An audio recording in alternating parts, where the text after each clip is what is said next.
What's happening, musical deviants? Trumpeter Bobby Spellman here to welcome you to our second episode in our series on playing outside the changes. In our first episode, we discussed ways of playing atonally, using chromatics, wide intervals, and specific interval structures to obscure the tonality of your melodies over the chords. This week, we will be talking about playing pantonally, which is to say the ability to play one tonal center over another one and mix and match various tonalities in order to create some pretty wild sounds. So, without further ado, let's dive into playing outside the changes on this episode of Theory with Bob.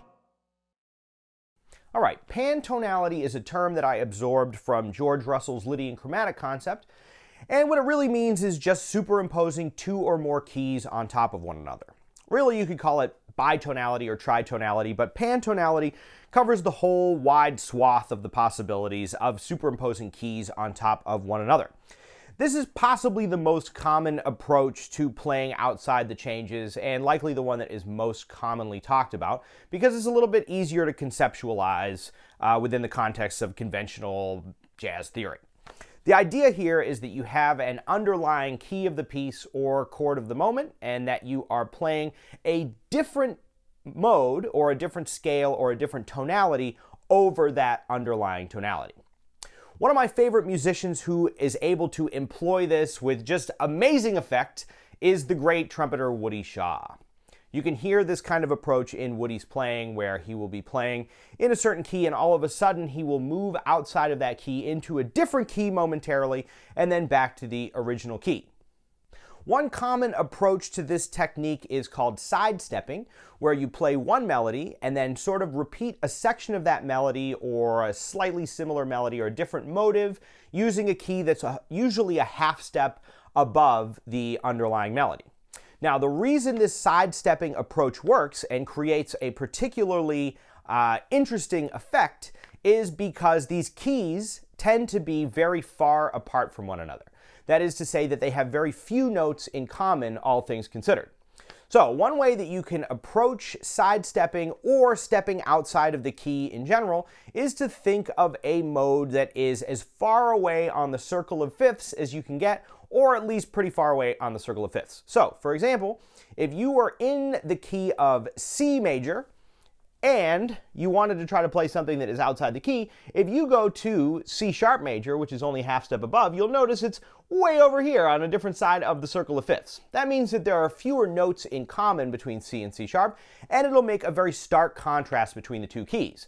If you think that you're going to try to be ultra super hip and you start in C major and then you decide to play in, let's say, F major or in G major, what it's going to sound like is that you're playing wrong notes, because there's only one note different, for example. But if you want to really create that effect, you can use any number of scales around the circle of fifths, but your best bet is to try to find some that are far enough away that you're going to get a contrast with the underlying scale or chord that you're dealing with. All right, I'll give you a quick example of sidestepping or side slipping, and then we'll do it with the whole band. So I might play a little phrase and then play it up a half step and then resolve to the underlying mode that I started on.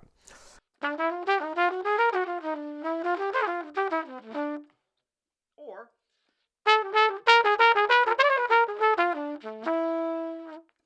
now, it's much easier to hear if I do it within the context of a rhythm section. So we're going to bring in my friends Jesse Lynch, Julian Smith, and Evan Hyde to give you a little demonstration on how that sounds with a full band.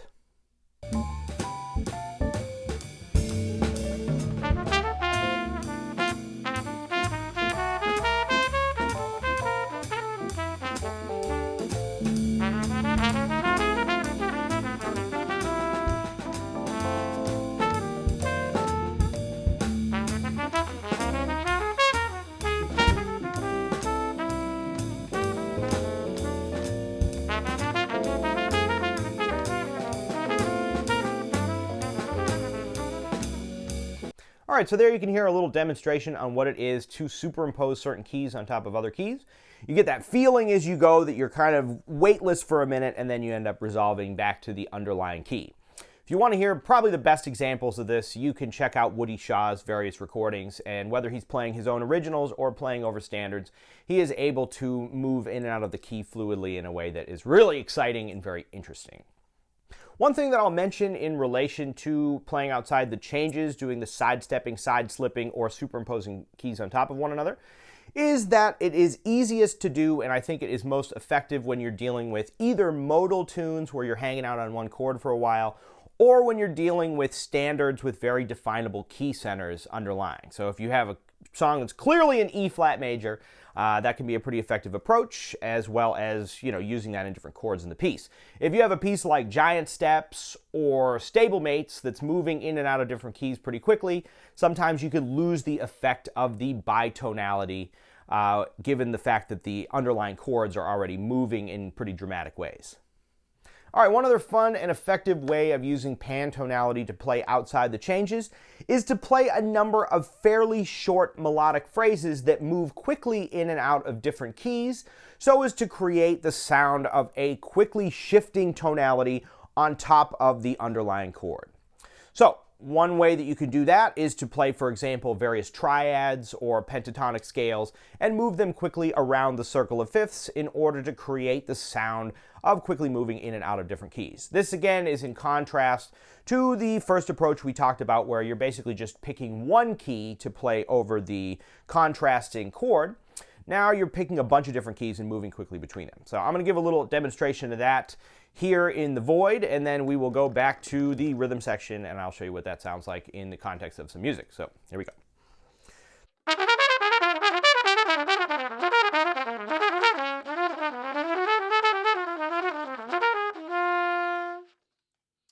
All right, so if we take that kind of an idea, we put it over a sort of modal sound in a rhythm section, it's going to sound a little something like this.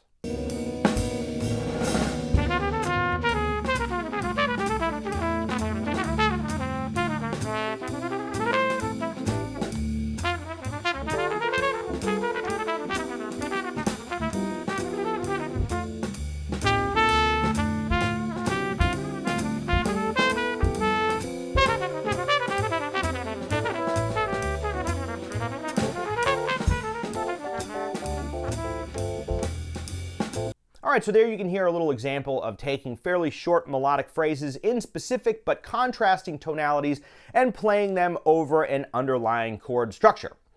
This starts to get into the territory of atonality because it becomes difficult to hear the relationship between the quick keys that are being played, but that creates a really cool effect. And I like that a lot. If you want to hear other musicians playing that, definitely check out Woody Shaw. Another amazing contemporary musician who uses this kind of approach is George Garzone. And George Garzone's triadic chromatic concept deals with moving quickly in and out of different triads and different inversions in order to sort of approach the wilderness in a certain way. So definitely check out George Garzone's music, definitely check out Woody Shaw's music, and many of the other great musicians through time who have been able to superimpose keys on top of other keys. Then, as you continue to practice these exercises, my recommendation to you is two things that I think will help right off the bat. Number one is just to practice using keys that exist on sort of opposite ends or far ends of the circle of fifths. There are sort of more specific ways to use this, but I'm going to have to get into greater detail on that in later episodes. And then the other thing that is very useful in doing this is the pentatonic scales. So major and minor pentatonic scales are very useful in this because they create a very discernible key center within the context of these little melodies, and then you can easily shift into different keys using these pentatonic scales to create this pantonal effect. All right, gang, well, I hope you had some fun with that, with pantonality and playing outside the changes. If you like this video and you want to keep up to date with what we're doing, give it a like and subscribe to the channel. And next week, we're going to be talking about more different approaches to playing outside the changes. So, hope you had some fun with that. Have some fun playing with your friends and trying out different approaches to playing inside and outside of the changes. And we'll catch you in the next one. See ya. Theory with Bob. All right, friends, thanks so much for checking out this video. We hope it helps in your quest for the majesty of musical self-expression. If you like what we're doing here, you can give this video a like and subscribe to the channel for more videos like this one. And if you'd like to support the creation of new videos like this, you can become a subscriber on our Patreon page at patreon.com/Ridgewood School of Music. There, subscribers will have access to more in-depth follow-up videos, as well as solo transcriptions, various musical exercises, and all kinds of fun stuff. If you'd like to follow me on my musical adventures, you can find me on Instagram at Bob Spellman, and you can follow the Ridgewood School of Music's other social media pages by following the links in the description below.